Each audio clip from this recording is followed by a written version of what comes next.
ለአከራይና ተከራይ አዲስ መመሪያ ወጥቷል። ይህ መመሪያ ለመኖሪያ ቤት አከራይና ተከራይ ብቻ የሚያገለግል ሲሆን ስለ መኖሪያ ቤት ኪራይ ውልና ዋጋ ጭማሪ በአዲሱ የመኖሪያ ቤት ኪራይ ቁጥጥርና አስተዳደር አዋጅ ቁጥር 1320/2016 መሰረት የአከራይና ተከራይ መብትና ግዴታዎች በግልጽ ተቀምጠዋል። ዋና ዋናዎቹን ነጥቦች እነሆ። አንደኛ፣ የኪራይ ዋጋ ጭማሪን በተመለከተ የጊዜ ገደብ ተቀምጧል። አከራይ የኪራይ ዋጋ መጨመር የሚችለው በዓመት አንድ ጊዜ ብቻ ነው። የጭማሪ መጠን ጭማሪው የሚወሰነው በከተማ አስተዳደሩ በሚወጣ የዋጋ ማውጫ ወይም ኢንዴክስ መሰረት እንጂ አከራይ በፈለገው መጠን አይደለም። ማስጠንቀቂያው ዋጋ ለመጨመር ውሉ ከማለቁ 2 ወራት በፊት ለተከራዩ በጽሁፍ ማሳወቅ ግዴታው ነው።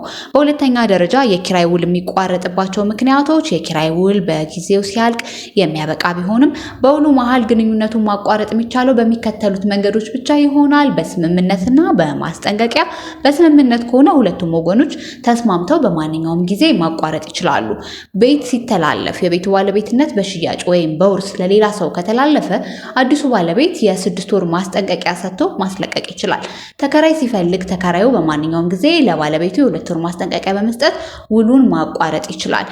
ሁለተኛ ደረጃ ያለ ማስጠንቀቂያ ወይም በጥፋት ምክንያት ተከራይ የሚከተሉትን ከፈጸመ ውሉ ወዲያውኑ ይቋረጣል። የኪራይ መክፈያ ቀን ለመጀመሪያ ጊዜ 15 ቀናት፣ ለሁለተኛ ጊዜ ደግሞ 7 ቀናት ካለፈ፣ ቤቱን አከራይ ፈቃድ ውጪ ለንግድም ወይም ለሌላ አገልግሎት ከዋለ፣ የአካባቢውን ሰላም በተደጋጋሚ ካወከና በቤቱ ውስጥ ወንጀል ከፈጸመ ነው። በቤቱ ላይ ሆን ብሎ ወይም በቸልተኝነት ከፍተኛ ጉዳት ካደረሰ። በሶስተኛ ደረጃ ክርክሮቹን ማን ይወስናል ሲል ስለ መኖሪያ ቤት ኪራይ የሚነሱ ክርክሮችን ፍርድ ቤቶች የማየት ስልጣን የላቸውም። ይልቁንም ጉዳዩን አይቶ የመወሰን ስልጣን የተሰጠው ለቤቶች አስተዳደር ተቆጣጣሪ አካል፣ ለምሳሌ በአዲስ አበባ የወረዳ ወይም የክፍለ ከተማ ቤቶች አስተዳደር ጽሕፈት ቤት ነው።